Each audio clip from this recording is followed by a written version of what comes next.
like, what are we gonna do about the intro? Because it's like, it's the intro. It's gotta be like grand. It's gotta be like you always do the intro. That's always you, and then I do the outro. That's so like the deal. But like, I gotta make sure I get the intro right. You know. Yeah, like this is like your time to shine. Okay, let me get my shine on real quick. Okay, the stage is all yours. Okay. What's going on, Titans? Welcome back to another episode of Daily Titan Podcast, or DT Pod for short. In today's episode, we're going to be breaking down volume 117, issue number 2 of the Daily Titan student newspaper, or in this case, the Student Life Tabloid edition. In today's episode, we're going to be talking about an AI debate. We'll also be going over an immigration story and the CSUF's response to the new immigration policies. We're also going to be talking about the Stray Cat vintage store down in downtown Fullerton, and we'll also be diving into women's water polo at our sports desk. Stay tuned. Oh, and by the way, I'm your news design editor, Kabeer, and I'm with Jayden Lovelady, the opinion editor. Okay, guys, quick story time. So, as we all know, Titan GPT launched a few weeks ago. Because of that, I had 2 writers who pitched similar stories to me, one anti and one pro. So then, there was a brawl in the newsroom on Sunday. They fought each other because they feel so passionately. And because I'm a professional, I said, guys, stop the violence. And I made them come here today so I can capture it on pod. So, welcome, writers. Who are you? Hey. I'm Katherine Habibi. I wrote the pro side of the article. And I'm Gizelle Medina. I wrote the anti. What are you guys' positions here? I'm the copy editor and also a staff writer, so I have a lot of really strong opinions, hence why I have 2 positions on the newspaper. Right. This is my second semester as assistant opinion editor. I got lots of opinions, and all my takes are pretty passionate, I feel. Yeah. I'm glad that we got some, like, resolution between us, because, like, I'm sorry I almost, like, ripped out a chunk of your hair on Sunday. No, like, it's, like, fine. I know, I'm okay. I didn't really like that shirt anyway. Okay, I'm glad. I'm glad. Anyways, you have questions for us? So what kind of role do you think AI can play in education? I'm the pro side, so obviously I think that AI has a place in education, more specifically that, like, it has to have a place in education because it's here. There is no way we can stop this technology from infiltrating the campus because it has already infiltrated the campus. Students are using AI to complete their homework. Teachers are having to figure out ways to either incorporate or set policies about AI in the classroom. And so it's going to impact campus, so we might as well figure out ways and learn and experiment with ways in which we can, like, incorporate it, possibly even, like, in a major way that, is going to revolutionize education. I feel like the line where it's like, can we limit it and mitigate it? Like, that's why I'm sort of anti, because, like, I do think that, like, it's going to be here regardless, but I think that we put it on too much of a pedestal, and, like, that also just, like, makes it hard to regulate, because I think, like you said, like, people are using it to do their whole homework assignments, but, like, that's obviously, like, that's not the point of education. Like, as students, like, we are supposed to do our own work, and I feel like I'm anti because, like, it's not being used as a tool. Like, I feel like people are using it completely and entirely instead. Yeah, and I think that that's a fair point to make, but I think I disagree in saying that it can only be in, like, a menial or, like, in a way that's not putting it on a pedestal. It is revolutionary technology. You can't stop the fact that it's revolutionary, and that kind of wave is going to shake up more than just, like, the professional side of things or, like, the ways in which we use social media. It's affecting the professional landscape in such a massive way that it has to affect education in a similarly massive way.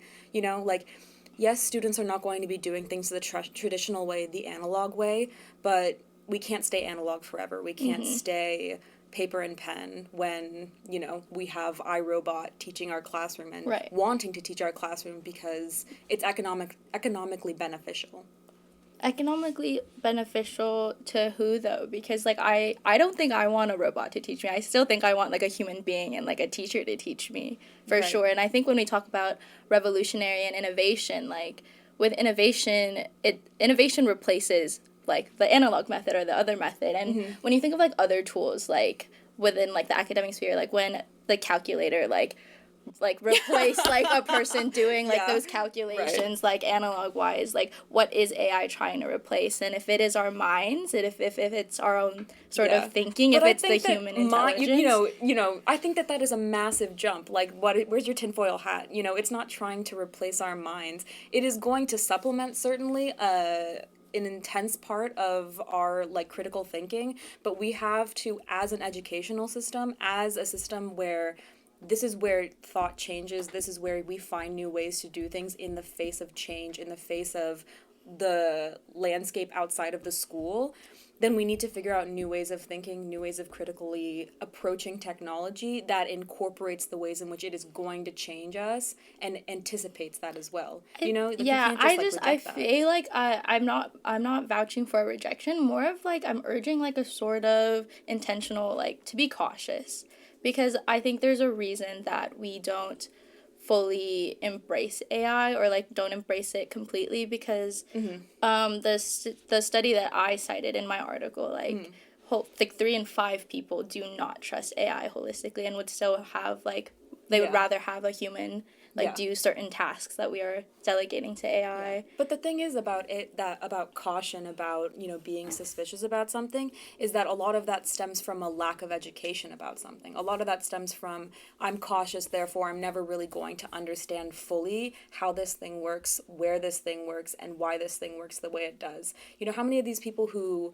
have, you know, never really known or doesn't really trust like AI actually like use the application? I was speaking to people, you know, with my interviews and with my research, and a lot of people have not really even like touched AI or touched ChatGPT as much as we think. It's been popularized, there's news articles about it, you know, all this stuff, but how much of this is inflating how much we actually have embraced quote unquote AI? I don't think that that's necessarily true, that we've embraced it. I think that we see it as a hulking figure in our future, but we don't understand that that figure is walking towards us and we need to be able to meet it face to face, not like turning our backs because we don't want to see it.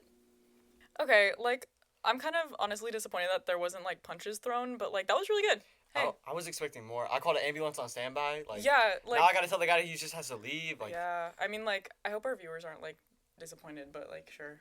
No, I mean, that's okay. That's okay. Very intelligent of you guys, though. I guess that's fine. I respect the maturity, but like, I thought there would be a show. I hope you know that once we like stop this recording, which I understand is going to be like legally binding, right? Like, yeah.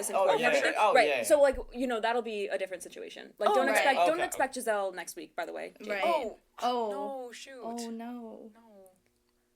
Okay. Well. Anyways, so like, we're just gonna, you know, I have a question actually for you guys, just because like we're the devil's advocate, right? So like, you know, I'm just gonna like pose a real quick question for you guys. Like, I think that, you know, if you guys got into a fight, that Kabeer would win. I disagree. I think Jayden would win. Like, really? Like, yeah, she's like the strongest independent woman ever. Yeah. Really? I think she's also the world's greatest boss, guys. I think Giselle's only saying this because her job's at risk right now. I disagree. I also think that I would lose the fight simply because I would forfeit. I would never put my hands on a woman. Dude, you're not helping my case at all. No. How am I supposed to win this fight if you're actively denouncing yourself? Because I would never commit an act of violence like that. Yeah, well, you would win the moral argument though. Like, you would win this fight. But if it came down to it, I would also win the fight. I heavily disagree with this because I want everyone to know I'm 5'10", and Kabeer's about 5'5", maybe? Yep. Yeah. So I think I would win. Actually, I root for the underdog, dude. Yeah. Yeah. Okay. Well, Jayden never loses, though. I never lose. She's always up. I keep winning. So, like, listen, I'm going to sit here and reveal a secret. They don't know I've been in camp with Dana White lately. They don't know I've been with Alex Pereira lately. They don't know. So, I don't think anyone knows. But the ones who know, but the ones who know. Me on your side, too. Yeah. No, I don't know. Do you know? No. I don't know. No. Yeah, I don't know. I don't think you're winning that one. But I don't think we're going to find out because I'm not going to fight you. I would never do that to my friend. Oh. The second this stops, I'm, like, swinging. So you can try. Prepare. You can try. Prepare. You can try. Prepare. For sure. Okay. Well, we have another, like, we have other stories, I fear. So. Oh, so you're, like, telling us to leave? Yeah, like, loving you guys, peace and love, but goodbye. Oh, okay. See you guys Sunday. See you Sunday. Bye. Hey Titans, this is Raniel Santos, Assistant Opinion Editor of the Daily Titan. We're so excited to be back for Season 2 of the podcast. Check out our back-to-school themed tablet edition this week, and look out for a brand new episode of the podcast next week. Thank you all for listening.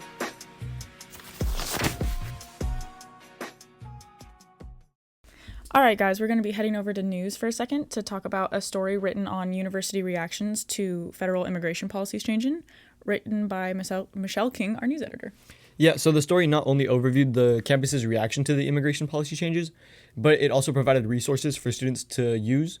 regarding immigration policies. Because CSUF is an open campus, ICE agents are allowed to come onto campus.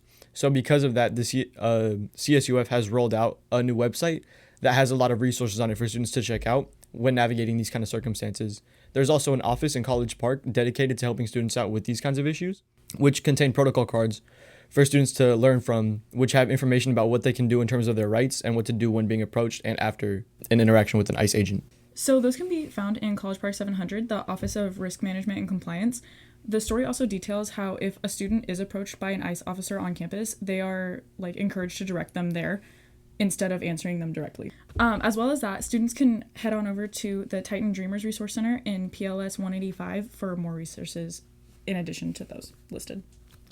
Shedding some light on local business now, we're going to be transitioning over to lifestyle, where we're going to be talking about the Stray Cat Vintage Store in downtown Fullerton. Now, this story was written by Jayden and Kabeer, one of our 471 staff writers. Yeah, so I actually just went to Stray Cat a week or two ago. Oh, how was it? It was so cool in there. I knew that it was next to Black Hole Records, but I didn't realize that they share the same space. They're in the same store together, which I think is so cool to have two storefronts in the same location that are so obviously entwined with each other, because Black Hole Records is obviously a vintage record store, and Stray Cats focuses on mainly vintage fashion and I don't know, I know this is a cliche, but truly one of a kind find type stuff. There was so much to draw my attention in there. I spent an hour in there just looking at things. No, yeah, that's what really caught my eye in the article, is just the constant emphasis on how unique everything in the store was. Yeah. Because it even just reading it, having not been there, it doesn't come across like any other regular vintage store where it's just oh, we have this and this and this. It's more so we have this piece from this time and we have this thing from this time and this is based on this and that. For sure. But they also do have sets of things as course, well, sunglasses and stuff like that. Yeah. But I think a big part of them being so unique is that a lot of patrons can also sell their clothes out of the store, which I think is super cool. And it also obviously is a constant cycle of buying and selling all these unique things from every decade. Yeah, so this is actually a family business, and it's owned by, Stray Cat side, I guess, is owned by Anna Evans, and then the Black Hole Records owner is William Evans, and they're married, which I think is so cute. How sweet. I know. It's that's power couple stuff. They're running businesses together. That's what I'm saying. Wow. Maybe that's the American dream. It really is. Those who are interested could find more information about this in the story in the broadsheet and online at dailytitan.com. But as for us, I mean, are you convinced to go there? Oh, I'm not worried about reading the story. I'm going to go find out for myself. That's what well, how are you going to find out if you don't know where it is? Oh, well, see, I'm going to read the story in the tabloid to make sure that I know where it's at. Yeah? And then I'm going to go and explore for myself. Okay, good plan. Yeah. Okay. Came up with it all on my own. So in a very Nico Harrison-esque move, we actually traded Nick Wire, our Anthony Davis, for Emily Wilson, our editor-in-chief, and Luka Doncic. So now we have Emily Wilson over here to talk about water polo. So let's dive right in. Emily, what's going on with water polo? So women's water polo started their season a couple weeks ago. In the beginning of the season, they just play kind of tournaments to kind of get their footing before conference starts. This past weekend, they played in the Triton Invitational over in La Jolla, UC San Diego. They played 4 games. They lost 3 of them. Okay. Everyone they lost to, though, was ranked, and we're not ranked. So, I mean, it's great teams they're playing against. No pun intended, but this is a good time to get their feet wet before the conference play starts, so they can kind of get into the rhythm of the season. When does conference play start? Conference play, let's see. Well, they did play they played University of Hawaii and UC Santa Barbara. Mm-hmm. Both of those teams are in the Big West, but they don't count towards the Big West record. I believe it starts March 5th, so they have about a month before conference That's play. some time to get it together. It is, yeah. And they're still a relatively new team, they're in their 3rd season. They had a lot of seniors graduate last semester. I remember we talked about that last time we were talking about water polo, how this is I think last time we talked about water polo was last season, actually, so hey, shout out, first mention of the season. Yeah. But this is their 3rd semester, and the semester did also just start. They're relatively very new to be getting as far as they are. This is their 3rd year, and they played UC Santa Barbara, as I mentioned, last Saturday, and they're ranked 15, and they only lost by 1 goal. Okay. That's a win. No, definitely. It's a loss, but that's a win. In my book, personally. I have win in my book as well. My book is full of them. Yeah, but that is full of wins. Full of little wins like this. Yeah, wins that we can build off of to get bigger and better wins. Losses that we're convincing ourselves are wins. If you take enough L's and you put them together, you're gonna end up with a W at some point. You should be a motivational speaker. If the water polo team would love to hear me, I would love to be there. I mean, I don't know. Kyle Witt's got some bangers. They do. but I got some of my own. Right. Yeah. So. Like, what are we talking about with the actual sports team? So what comes next for them? So they're gonna play a tournament this weekend at ASU. Mm-hmm. They're not playing any ranked teams. They're playing Iona University, Salem University, just teams in Arizona. Again, it's like to kind of get the reps up. You know what I mean? Yeah. Water polo. I mean, the loss to UC Santa Barbara with only a goal. That's really promising, and they beat Claremont Mud Scripps, which is not a D1 program, but still a good team. A lot of history there. Yeah. So they're making good progress, and overall they're 5-3. Yeah. That's weighted by teams that they've played who haven't been very good. But winning record is a winning record, especially when you're only in your third year of the program. No, definitely. Anyone at this point is still a good one. Yeah, for sure. And there are a lot of new girls too, a lot of freshmen and sophomores and transfers, because when they had a lot of seniors depart last season, they had to fill roster spots with someone. Right. So they're still gelling as a team. Yeah. But they got time before conference play starts, and they got definitely a lot more opportunities coming up to get their feet wet and really get their ground under them. And they're clearly showing like a lot of potential, I think. Too. Yeah, they have a tournament in Irvine a couple weeks from now, one in Orange after that, and then conference play starts. So they have 3 more tournaments to kind of get. Okay, that's good. That's like a solid chunk of time. That's a good amount of time. Yeah, definitely. For sure. Yeah, looking forward to seeing what's next for them. Yes, me as well. All right, guys, that's looking like it's it for this week's episode of Daily Titan Pod. However, be extra sure, actually, to pick up a copy of the Daily Titan on campus this week because it's a tabloid, and we worked really hard on that. And, I'm gonna be honest, a lot of aura this week. As well as, of course, checking out dailytitan.com for more stories. Thank you all for listening, and as always, if you like us, we love you.